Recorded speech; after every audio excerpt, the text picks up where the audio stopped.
Hi, everybody. Woo! It's Alicia and Hey, it's Lorette. I'm like, say your name. We're so excited to be here today. So, we're going to do a special session. So, if you've ever bought anything from us, today is a special session for you. And in that session, we're going to talk about prioritizing tasks in your business. We're talking about prioritizing and outsourcing. So, this session is broken up into two parts. Part one is prioritizing, part two is outsourcing. We're really excited to be here with you guys. The topic is so important because as you're starting, building, growing, and scaling a business, you really have to, we're starting off with prioritizing. You really have to prioritize those things in your business that are the most important and identify what they are and create procedures for doing those repetitive tasks in your business, whether you're doing it yourself or you've got a team member doing it. Now, let's just flash back for a minute. I have been in this industry for 21 years. Lorette, how many years have you been in now? Two less than 18? you. So, Right. yeah, So 19. 19. 19 years. And when I first started off in this business, I started off with my ex-husband. And the first product that we created, so what we did was we built a list by offering a newsletter. And all of these people were so excited to get the newsletter. We built up this newsletter and we let them know that a course was coming soon. When we released our course, we sold 299 copies in the first 24 hours. And what I was doing was in the basement, I had a CD duplicator machine, I had a laser printer machine, and I was doing everything myself. And I did it for months until my sister Lorette, who at the time was working for GE, General Electric, she came and saw my operation. And, at that time, some people would receive like 3 products in the mail. Some people would receive none, but then I would have to resend it. It was a mess. But that was because, at the time I was an environmentalist. So I was studying environmental science. I was in college. I had no idea about running a business and setting up systems. So my sister Lorette was like, you are a mess. She was Miss Corporate. She was working at General Electric, going through a program called Six Sigma, which, what does Six Sigma teach you again, Lorette? I always forget. It's basically allowing you to automate and systemize processes and using data to help you make decisions. Right, But that thing. yeah, but So talk a go yeah. ahead. I was going to say, talk a little bit about what you saw and how you fixed it so that now we can lead people down the path of what they need to do in their business. Yeah, well, when I first came there, I was like, what is going on here? You were sitting on this gold mine, but just the way that it was being run, it could have been done a lot more efficiently, right? I remember because I was staying at your house, the phone was ringing at like 2 a.m., 3 a.m., and you're picking it up and you're like, hello, how can I help you? I'm like, is that customer service calling you at 3 in the morning? Like, why are you answering? I'm like, there are people that can answer phones for you. There's people that can package and ship things for you. There's other people that can do this so that you're not sitting on, doing customer service at 3 o'clock in the morning. That makes no sense. Like, let's make this more efficient so you can have other people do that. You focus on getting more sales, getting more customers, keeping the customers happy, doing the marketing, that kind of being the front of it instead of you're too smart. I mean, you've got too much that you can offer that you shouldn't be packaging products in your basement, right? And you shouldn't be answering the phone at 3 in the morning, right? And how many of you feel, just give me a me in the comments, how many of you feel like you're too smart or you've got too much to offer and that you're doing tasks in your business that you shouldn't be doing it? And probably part of it is because you haven't systematized, prioritized, or found look at all the me's, Lorette. Like, just say me if that's you, because you know that there has to be a better way.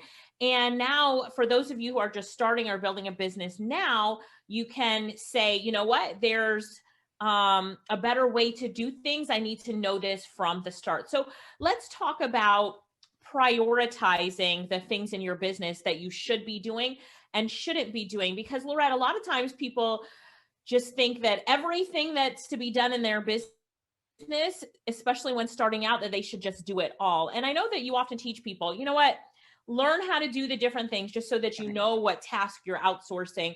But when you're talking about prioritizing, how do you prioritize this goobly gop of things, like when you use me as the example, this goobly gop of things that you have to do in your business? Well, the first thing that you have to do is you have to understand what you're doing. Because a lot of times people don't realize how much time they're spending on things. Like you may say, oh, I just answered a few emails. But when you look at it and you break it down, be like, wait a minute, you actually spent 3 hours doing emails. That's 3 hours that you could have been doing growing your business, right? So there's a tool. What's it called? Uh, what's it called? Toggle? I don't remember. Rescue Time, I think, is one of them. But Yeah. there's tools out there that you can actually record your day, and you can say, okay, I'm answering emails, and you push it, and then it records how much long time you did doing emails, and you push stop. You're like, okay, now I'm doing this, and so you can visually see where you're spending your time, and you're like, oh my goodness, I spent 4 hours doing this. Did that help grow my business? Was that a money generating activity?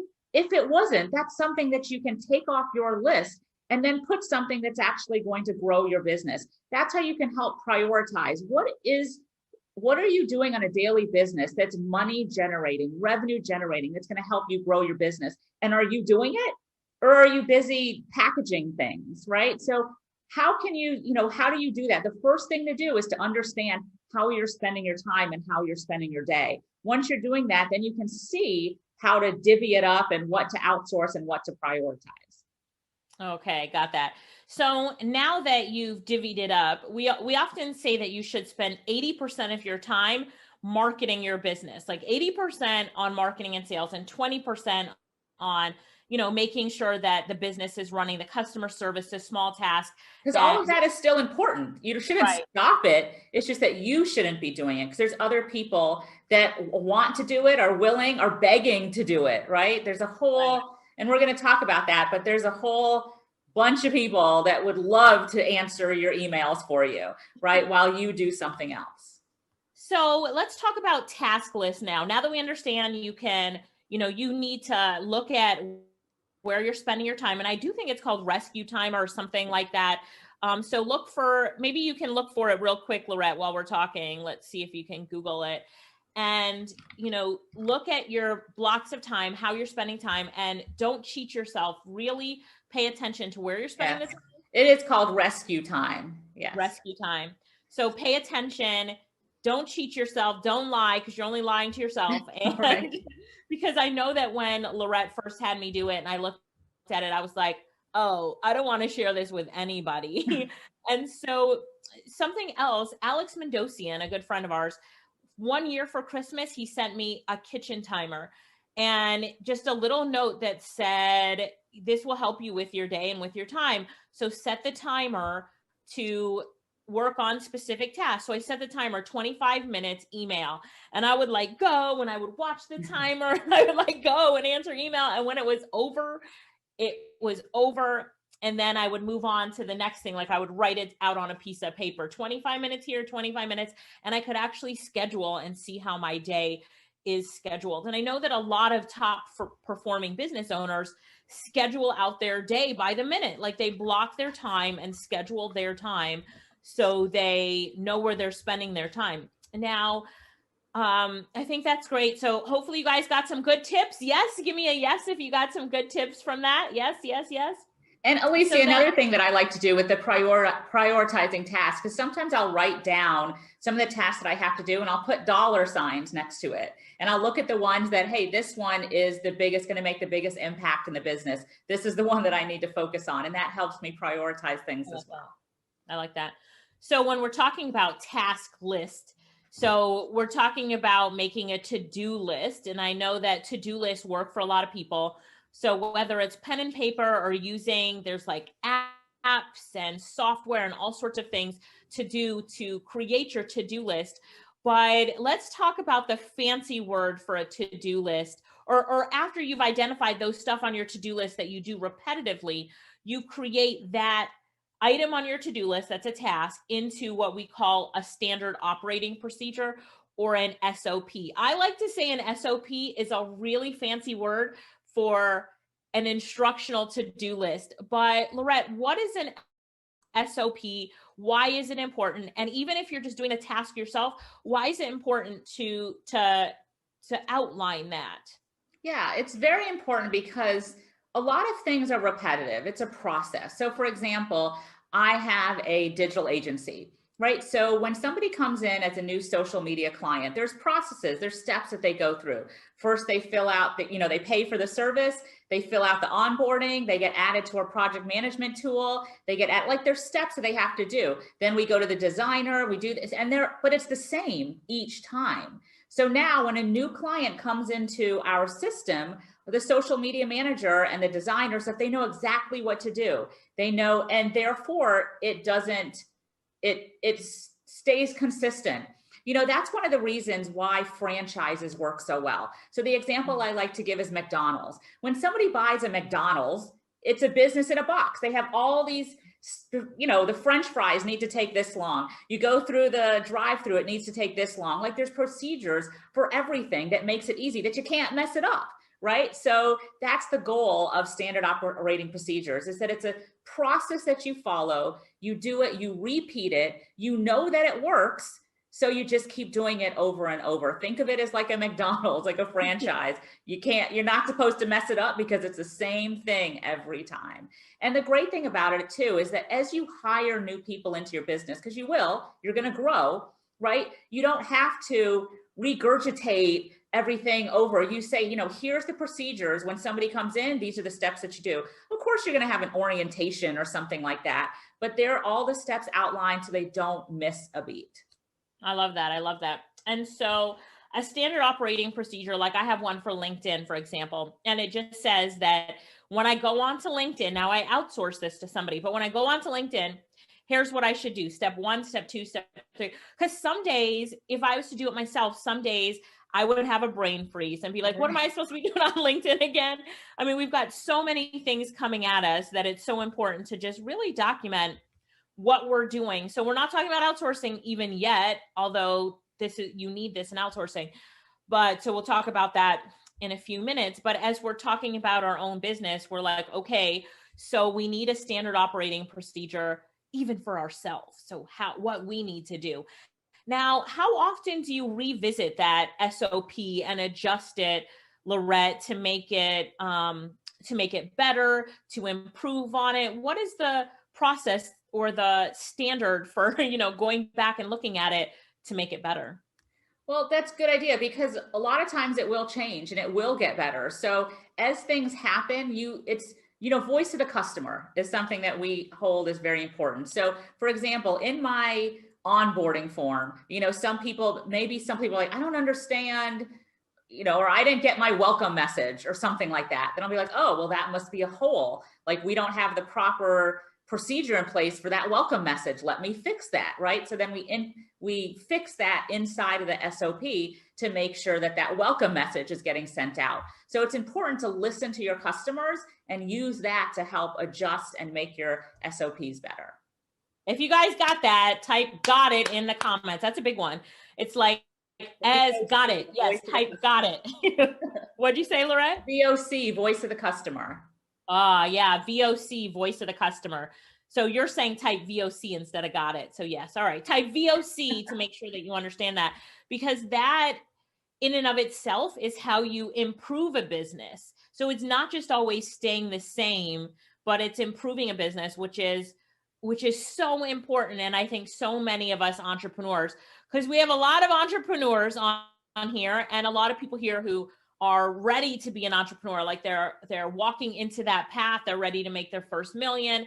So it's important to understand your customers and adjust your procedures to scale your company based on what your customers want. Go ahead, Lorette. And I just wanted to go back to the task list real quick. So when you're doing your task list, there's, like Alicia said, there's a variety of different things. There's apps on your phone, there's stuff on the computer, there's all different ways that you can do it. Find the way that's most comfortable for you. Don't force yourself into using this tool that you don't understand. Whatever's going to help you keep on target. Like for me personally, I have one on my phone that I use if I'm out and about and I think of something. Like I have one on my phone. It's just very simple. I think it's just to-do list. is what it's called. Very easy to do. And then I love, Alicia laughs at me, but I have a notebook. I have a lot of notebooks. I'm a notebook person. And I like to just write it on a piece of paper every night before I go to bed. Before I lock up my computer and stuff, I write down what I need to do for the next day. Right. And I have it all in order. I'll be like, okay, webinar or whatever my topics are. Then I have all the tasks that I need to do. And the great thing about it is that I have it in my notebook and I can see once I do it, I check it off, right? I mark it off, mark it off. So now I can see everything that I accomplished for the day. I know what you're going to say. Alicia laughs at me because sometimes, go ahead. I just want to add to this conversation because sometimes when I'm sitting next to Lorette, we're in two different places right now. She is on the beautiful island of Jamaica, walking distance to the beach. I am not jealous. I'm in Atlanta, Georgia right now. But one of the things that I know when I'm sitting next to her is what this girl does is she has her to-do list, marks off the items, and now she did something that's not on her list. She adds it to the list and marks it off. And she posted about this on Facebook, and so many other people do it because it's a sense of accomplishment you get when you complete a task. How many of you guys know that? Just give me the number 5 in the comments for a high five, right? How many of you know? And it helps me track what I got done as well. Right. So it helps me track what I got done. It gives me that sense of accomplishment. And then, now when I flip through it, I can see everything that I did. I'm like, yes, that was a successful day. Right. And then I go to the next page and I write my next list for the next day. It just helps me keep in track, helps me visually see what I'm doing, crossing it off for the sense of accomplishment. I can go back to see what I did. Now that's what I prefer to do. That's been the most successful for me. Now you need to find what's more comfortable for you. Maybe you like to have the online tools, or maybe you just like to do it on the app. So find what suits you best. But the key is to stick with it, right? Don't just do a task list one day and be done.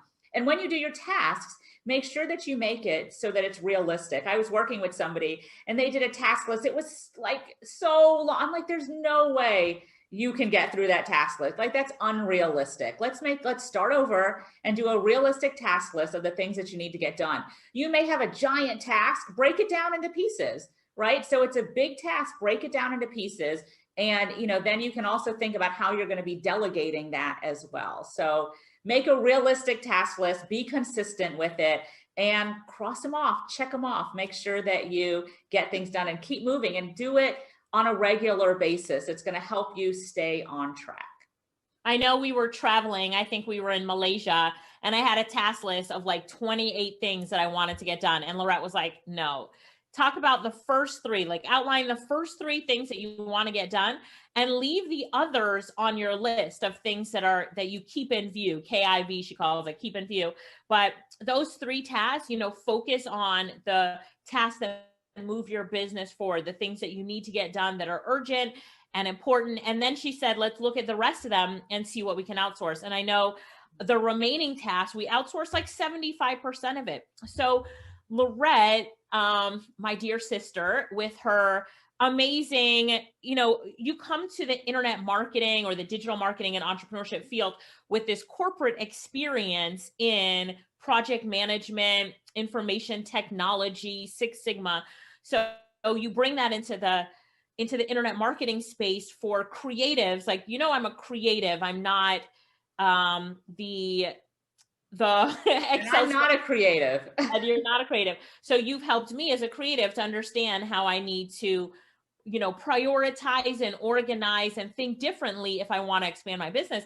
But when we go through that list, what Lorette does in the beginning of the day with her clients and as we're working in our coaching business is she tells them that the first hour of your day you call the outsourcing hour, and you look at everything you need to get done in your business and you outsource it.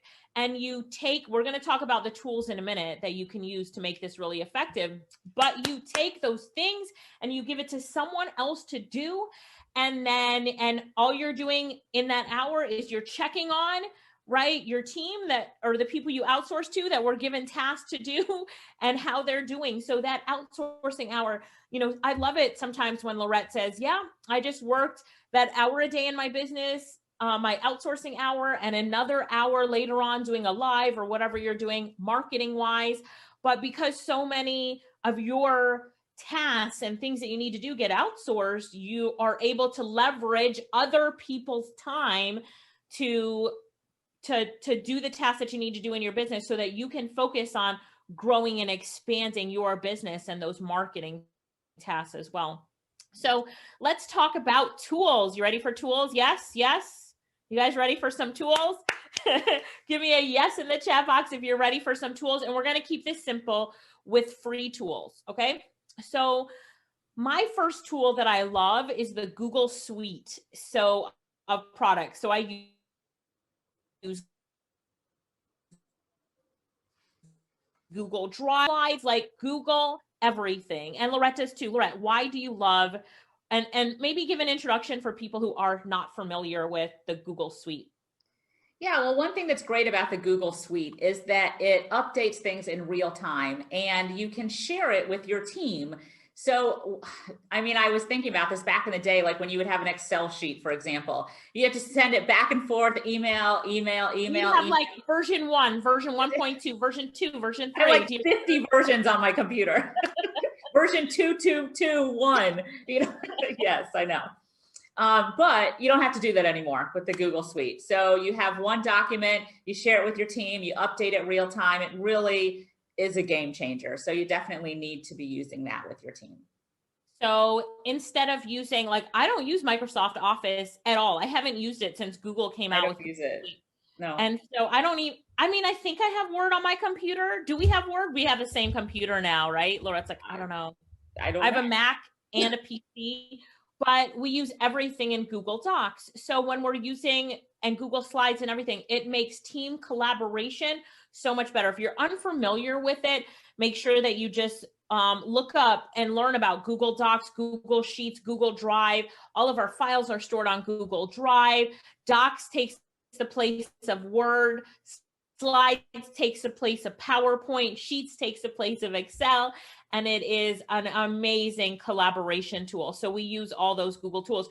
So even as we're prioritizing tasks where we create a dashboard for, our day, our week, our month, our year, we can share it with each other and collaborate in real time. The next tool that we love for especially creating, so when we create a standard operating procedure, we create it in a Google Doc with, things outlined. And then, for example, for my LinkedIn standard operating procedure, it says every day, go to the notifications and do all the things that that LinkedIn says to do in that notification tab. So what I do is I click on that and then I look at that and then I click on a link that opens up a video that has the step-by-step instructions. So now I have passed this on. I've got a guy on my team who does all my LinkedIn work, and all he had to do was watch that video and say, he read the instructions. But how much easier is it to watch a video? How many of you guys like video? Say me in the comments, because I love video. So watching video instructions makes life so much easier. Lorette, talk a little bit about the tool that we use like every single day and that we use for creating video instructions. Yeah, the tool, it's called Loom, Loom, and it's free. So it's a great tool, like Alicia said, to add video, and it helps you explain things. Because a lot of times things are lost in translation. When you're trying to send an email, people don't understand what you're talking about, or maybe there needs to be an extensive amount of explaining that you need to do. So you can do the video. People can go back, rewind it, listen to it again. But I use Loom on a daily basis for my team to help communicate with my team. Also with their clients. That's something that if you've got clients and you want to communicate something to them, do a Loom video. That's something that they're not used to. They don't get a lot. And so it's going to impress them, first of all, and it's going to help you get your point across. So Loom is a great free tool to do quick, easy, short little videos. And it's loom.com. And when she's saying short videos, if you go over 5 minutes in a video, you have to pay for Loom Pro. We both have Loom Pro. I think it's like $12 a month, something like that, something very small. Not expensive. Yeah, not expensive. And we love it. A tool that we cannot live without. Also Zoom. So using Zoom for having, meetings and discussions is really good. And you can also use Zoom for recording, but we really use Loom. So if you have Google Docs completely free, Loom, the free version, you are good to go when it comes to really being able to prioritize and outline your day and do all of that great stuff. So we have come to an end of part one. So how are you guys enjoying the lesson so far? Yay! Give me a yay in the comments if you've learned some things, some of the key nuggets that you've learned and pulled out of this, because what happens to you in your business as you really start to understand prioritization, task list, standard operating procedures? You get to use tools that will help you grow and expand. Is that you feel a sense of accomplishment. You'll feel more like this, like when you take your task list. We're going to get into part two in a minute, but when you're able to really take your task list and organize yourself and your business in a way that pushes you forward, it's a really great feeling, isn't it, Lorette? You're muted, Lorette. You went muted. The key is to step back, take a moment, and look at what you're doing, right? You have to understand how you're spending your day, where your time is going, and understanding the tasks that you need to accomplish your goals. Unless you slow down and see and understand where your business is right now and where you want to be, you have to do that in order to move forward. So take a moment to yourself and really think about your business, write it down, see where you want to go, and understand what you need to do in order to get there.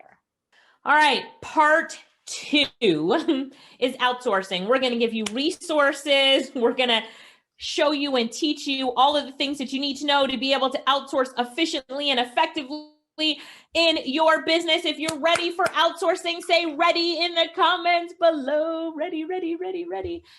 Yes. All right. Outsourcing.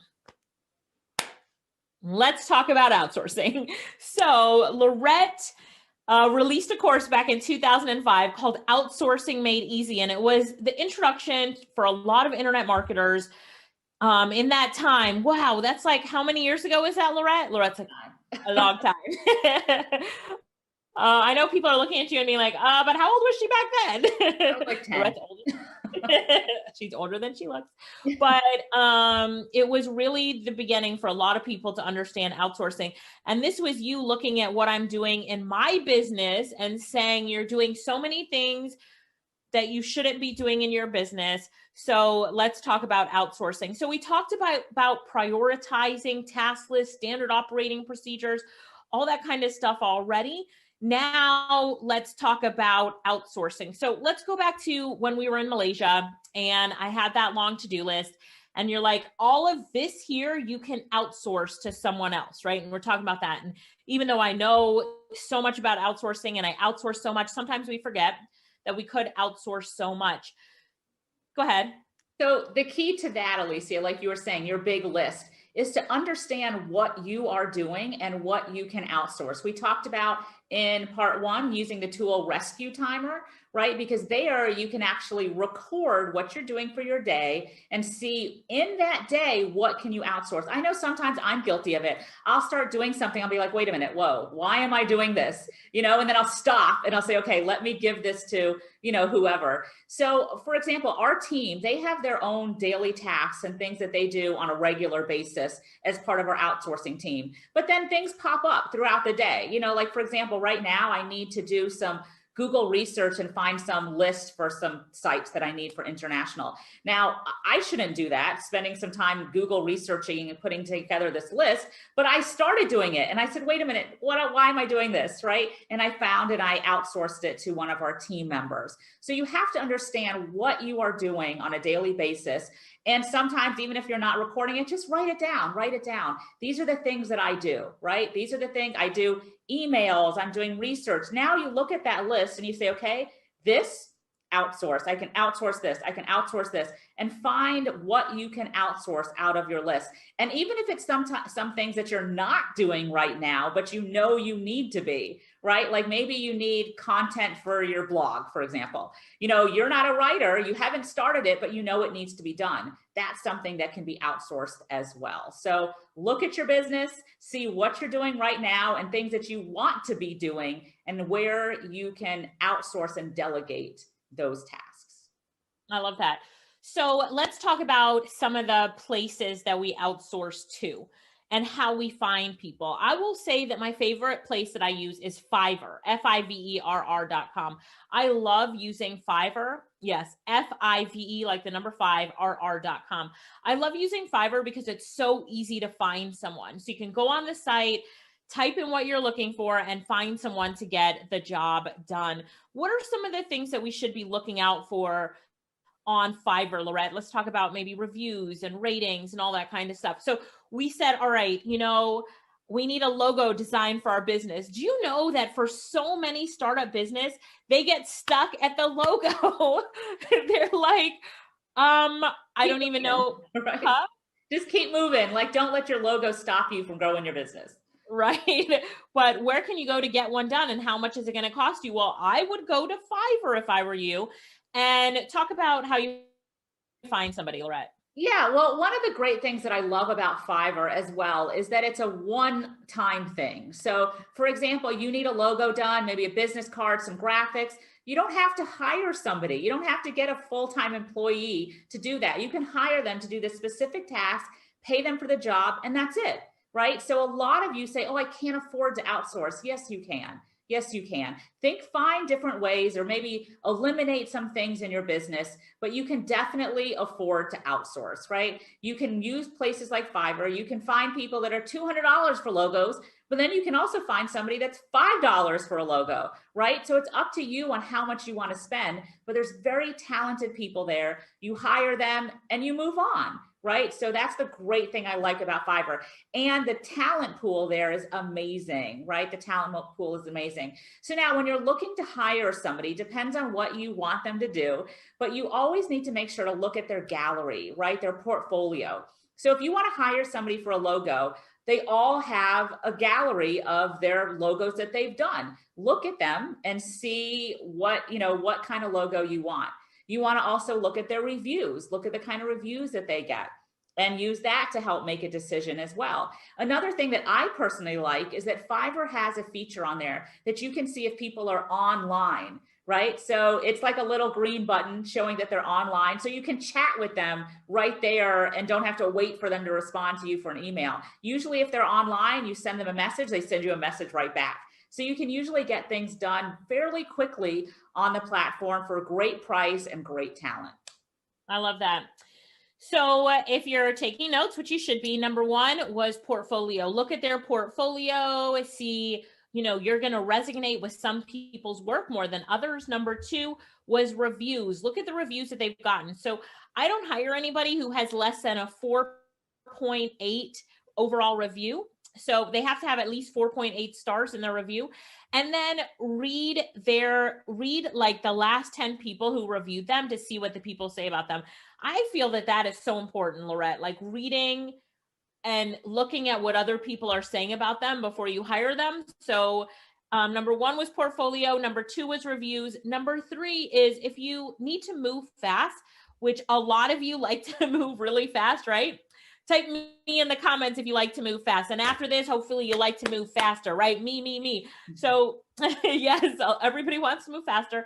You can look and see that they're online with this little green dot. Click on the green dot and you can have a conversation with them right there. There's a chat feature on Fiverr, so you can have a conversation with them and hire them right there. So those are some really great tips, Lorette, in being able to find somebody that you could work with. I always make sure that they have at least 10 reviews on the site as well, so that I'm not hiring a newbie. So I know that, a lot of people want to hire the new person on Fiverr with no reviews, but why is that a no-no as business owners? Why should we look for someone that has at least 10 reviews, at least 4.8 stars, and has at least 10 people that are writing about their experience? Why is that so important, Lorette?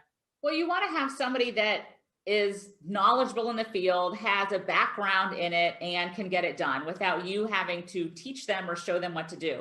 Now, we're not saying not to support a newbie, right? If you want to, more power to you. You can sometimes contact them, ask them to give you some samples, see if they communicate fast, and you may be the one to help them get running, right? So it's up to you if you want to spend that extra time. Like we said, we're not saying stay away from them, but just, as our experience, one thing that we like to do is use people that already have reviews and so forth. Right. So now when we've identified the tasks in our business that we don't want to do, and we hire someone on Fiverr, and we'll talk about some other sites in a minute, is it important to send them like a standard operating procedure for that task or a task list? How do we now take that thing that we don't want to do and outsource it to somebody else? Let's say we hire a virtual assistant, which Fiverr is flooded with people who are willing to be your admin assistant for an unbelievably affordable rate. How do you now give them what you want them to do? Well, there's usually two types of people that are outsourcing. One person knows exactly what they're doing. They've got everything outlined. They know what they want the outcome, everything marked off, right?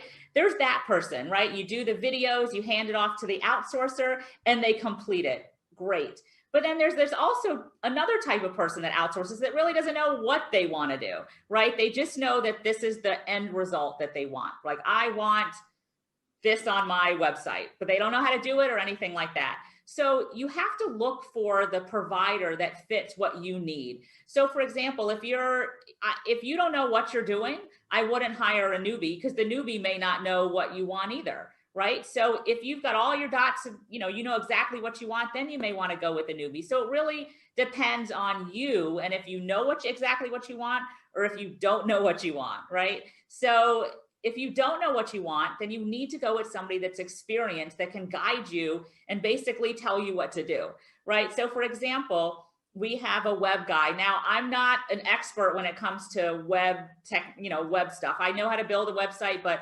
I've been out of the game for a while, right? So we had a client that wanted us to do a website, and it was all this technical hard stuff that I didn't even know what they were talking about. And so I sent it to the web guy on Fiverr, and he did everything. I was like, I don't know, this is what they want for the end result. And he did it, right? So that was very beneficial for me. But let's talk about that client, Lorette. How much did the client pay you, and how much did you pay the person that you hired to actually do the work? Yeah, so now we're talking about the flipping outsourcing that I do. So I was actually charged $2,000 for that website, and I paid the client that. The client, I charged the client $2,000 for the website, and I paid somebody on Fiverr $100 to get it done. So nice profit there. And I paid $50 for a website theme. So I spent $150 and I charged the guy $2,000. So that's another model right there that you can use with outsourcing. So remember, you can outsource stuff in your business to get things done, but you can also outsource to help other people and earn from that as well. And I know in your web design business, you've got a bunch of clients that you've done that for, lawyers and nonprofits and a whole bunch of people and companies that you built websites for, and charge between $2 and $2.5 and pay the guy between $100 and $200 to get it done. So you're saying that somebody on here who has a publishing business could hire someone on Fiverr to do all the editing and formatting that they're doing right now, or someone who has a web design or a graphic design business can find people that they can outsource the task to, so that they're working on growing their business instead of even delivering the work that their clients have paid them for. So their clients are paying them for a service, and they're flipping it and saying, you know what, I'm going to pay someone else for just such a small percentage of what I'm earning, so that I can work on getting a new client in the door. So instead of working in your business, you're working on your business. Instead of doing the work yourself, you're bringing in someone else so you can grow your business. We actually have one of our students, she has a digital agency, and she said that she would repeatedly get asked if she can do videos. And she kept telling them, no, I can't do videos. And that would be the end of it.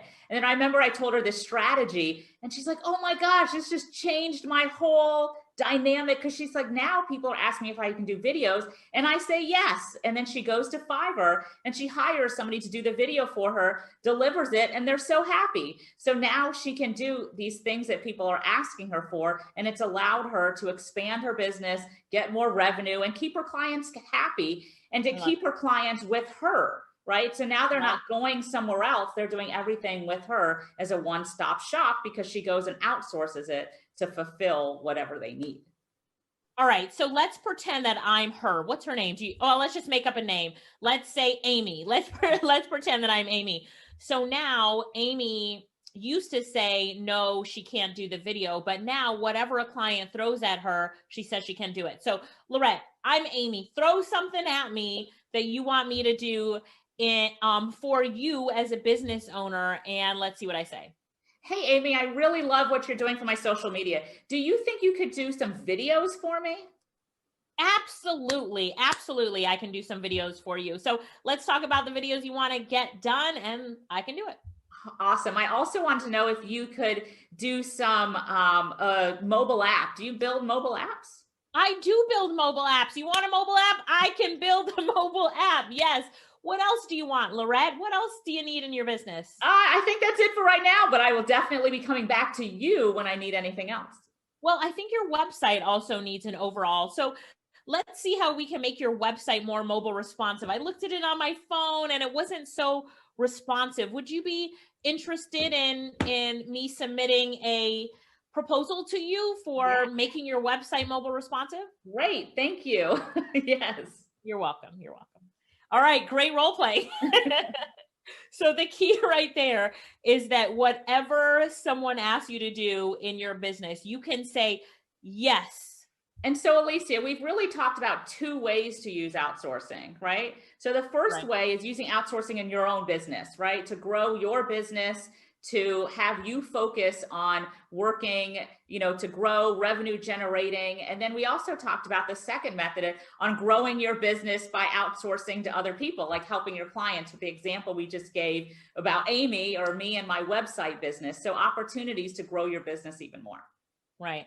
I love that. And then as you continue to grow, using both of these models allows you to really grow and scale your business. Because if Amy had to learn how to do the videos and she said, okay, I'm going to add videos to my services, and she had to learn how to do it, get the software and actually do the videos, then it hinders her from actually growing in her business. But now, how much time does she spend a day when a client fills out the form she created for getting a video done? Like, how much time is she spending doing it? She's reading it and flipping it, or maybe just flipping it right to her, video person who can get it done for her. So now, instead of working on one video a day, right, she can take in 10 orders for videos and outsource it to the people that can get it done, right?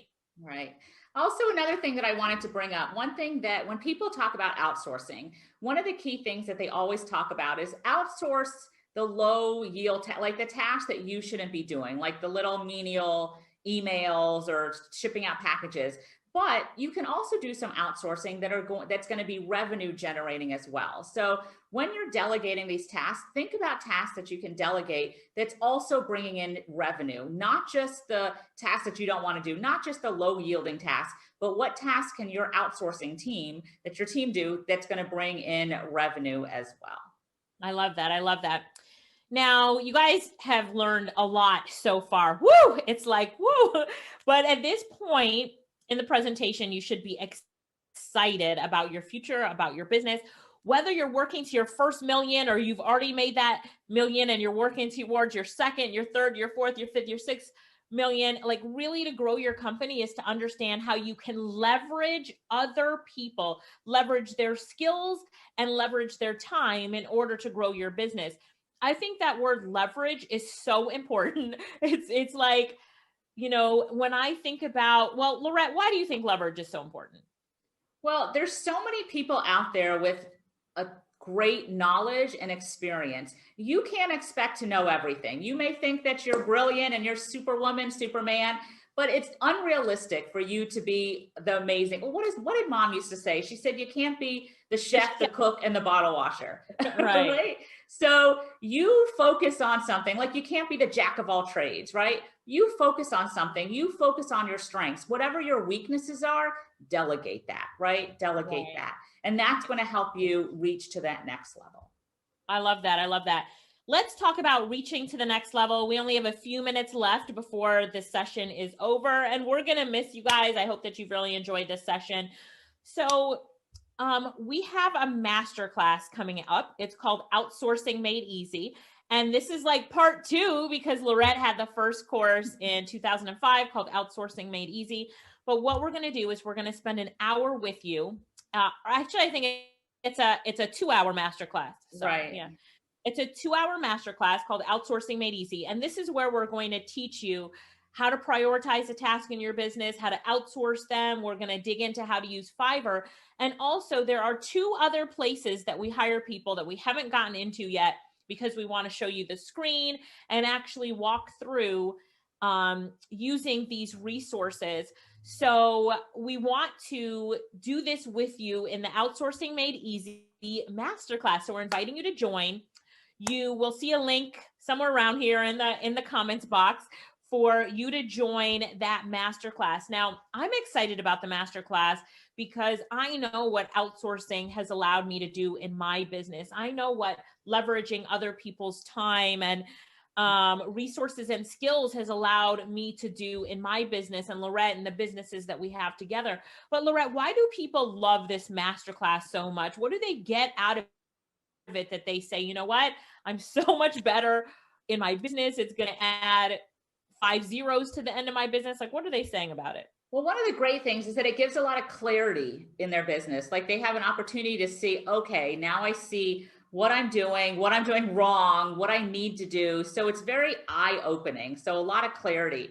And then another good thing about it is that we talk a lot about our personal experiences. Like, sometimes we mess things up, right? We talk about the good, the bad, and the ugly, but let us do it and show you the right way and how you can do it. We also provide you with, we talk about SOPs and how you should be using them. We provide you with some of those.